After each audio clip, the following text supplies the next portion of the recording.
کے لیے نیچے آ رہا تھا، بہت کافی نیچے. تو میرے ساتھ جو شخص تھا، میں نے اس سے کہا کہ اس سے پوچھو یار، تمہارا جو ملک ہے، وہ ملک کہتے ہیں وہاں بادشاہ کو، اس کو نہیں تم نے بتایا کہ یہاں پانی کی اتنی دقت ہے ہمارے گاؤں میں؟ وہ بابا کہنے لگا ایک دفعہ بتایا تھا، مگر اس کو اور بہت سے کام ہوتے ہیں، چلو ہماری باری بھی آ جائے گی. اور بوڑھا شخص پہاڑی پہ سے پانی لینے آتا ہے. تھوڑا سا ہمیں غیر جذباتی طور پہ اس کو دیکھنا ہے، سمجھنا ہے، سیکھنا ہے. جس طرح رسول اللہ صلی اللہ علیہ وسلم نے مکہ سے ہجرت فرماتے ہوئے کعبہ میں سجدہ کیا، سجدہ شکر، اس کی بہت سی مثالیں پاکستان بننے پہ سامنے آئیں. جب لوگ وہاں سے آئے، گھر بلوائیوں نے جلا دیا، بیٹے کو قتل کر دیا، بیٹی کو اٹھا کر لے گئے، جانور بھی کھول کے لے گئے، بوڑھی راستے میں پیاس سے مر گئی.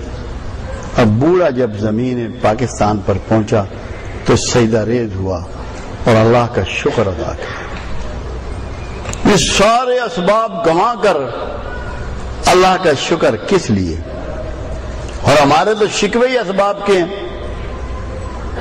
اس لیے اسے معلوم تھا کہ میں ایسی مقدس زمین پہ آ گیا ہوں کہ یہاں کے سجدے مجھے کملی والے سے جوڑ دیں گے.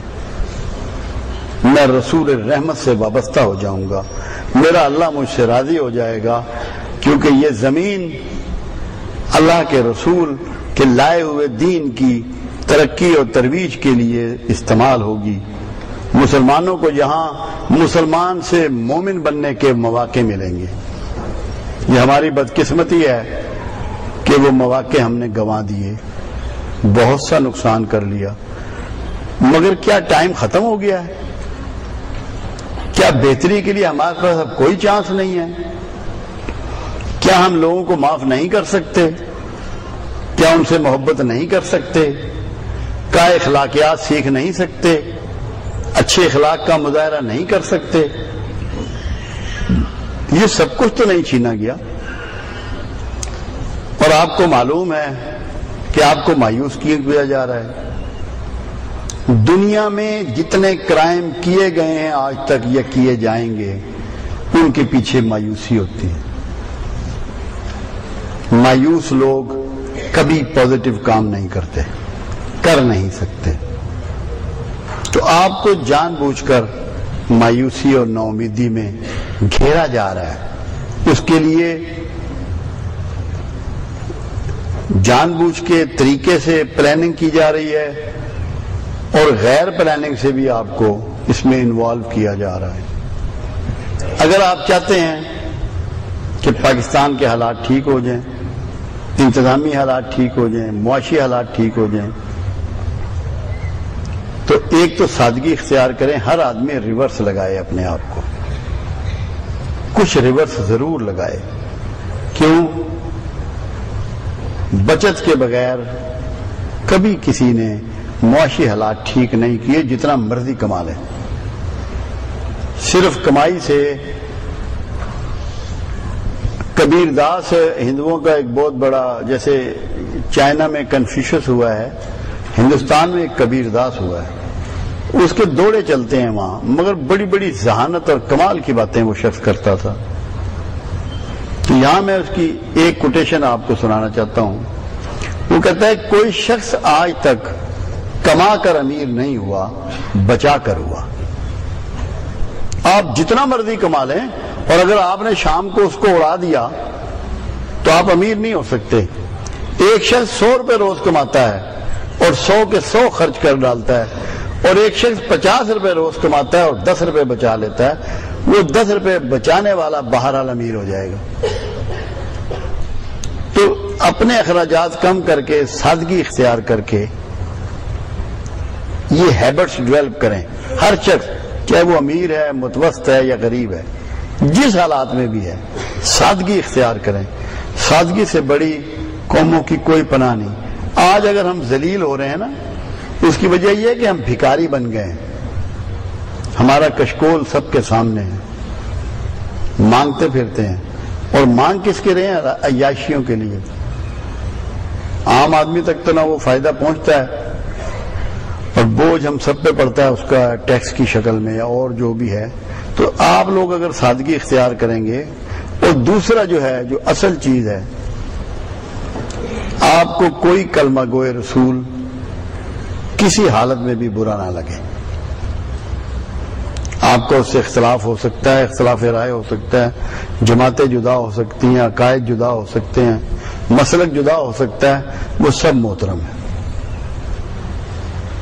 کہ یار ٹھیک ہے، تو جس مسلک کا بھی ہے کام پازیٹو کر، جس مسلک میں بھی ہے، جس زبان کا بھی ہے، جس علاقے کا بھی ہے، کام پازیٹو کر۔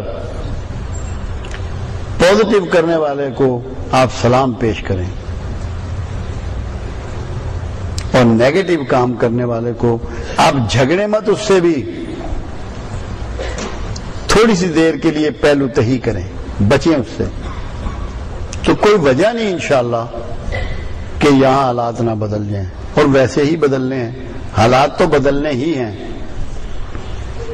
ہمیں تو اس میں کوئی بھی ڈاؤٹ نہیں ہے، کیونکہ حدیث مبارکہ بخاری کی ہمارے سامنے کھڑی ہے، بڑے امام سرکار اور دیگر بہت سے اولیاء اللہ کے اقوال اس پر موجود ہیں۔ اور پھر میں یہ دیکھتا ہوں کہ جنرل پبلک کا جو رویہ ہے وہ بہت اچھا ہے۔ کہیں کوئی واقعہ ہو جاتا ہے، کوئی حادثہ ہو جاتا ہے، ابھی جب یہ مظفر آباد میں زلزلہ آیا تھا تو لوگوں نے جو مظاہر کیے ہیں، اب ہماری اس میں بدقسمتی یہ ہے کہ جو دو چار لوگ گھپلے والے تھے وہ ہمیں یاد ہیں، اور جو ہزاروں لوگوں نے اچھے کام کیے ان کو ہم بھول گئے۔ سڑکوں پہ ایکسیڈنٹ ہوتے ہیں، لوگ کتنے خوبصورت طریقے سے بندوں کو اکاموڈیٹ کرتے ہیں، خون بھی دیتے ہیں، اسپتالوں میں بھی لے کے جاتے ہیں، سارے کام کرتے ہیں۔ کوئی ایسا نہیں ہے کہ ہم یہ کہہ لیں کہ ایسا نہیں ہو رہا، اچھے کام نہیں ہو رہے۔ پھر ایک سب سے بڑی تصدیق جو عملی طور پر ہمیں میسر ہے، سوئی ہم سے نہیں بنتی، گاڑی ہم سے نہیں بنتی، اور بڑھیا اچھا سامان ہم سے نہیں بنتا، مگر ایٹم بم ہم نے بنا لیا، ایٹمی قوت ہم ہیں۔ تو یہ اللہ کے فضل اور مہر کی علامت نہیں ہے کہ اس نے تو اپنا انڈیا دے دیا ہے کہ میں تمہیں مضبوط کروں گا، تمہیں مضبوط دیکھنا چاہتا ہوں۔ خرابی ہم میں ہے۔ دوسری بات آپ دیکھیں، جو میرے لیے تو بہت تقویت کی باعث ہے، آپ کا مجھے نہیں معلوم۔ اللہ کے حبیب صلی اللہ علیہ وسلم نے ایک مرتبہ مشترکہ انداز کی بات کرتے ہوئے فرمایا، امت کو خطاب کیا کہ تمہاری طاقت تیروں میں ہے، تمہاری طاقت تیروں میں ہے، تمہاری طاقت تیروں میں ہے۔ میرے آقا نے جب 3 بار کسی بات کو فرماتے تھے تو بہت بڑا ایمفیسائز مقصود ہوتا تھا۔ اللہ کے رسول صلی اللہ علیہ وسلم نے اس بات پہ ایمفیسائز کیا کہ تمہاری طاقت تیروں میں ہے، تمہاری طاقت تیروں میں ہے، تمہاری طاقت تیروں میں ہے۔ وہ تیر کس کے پاس ہیں آج؟ تمام امت میں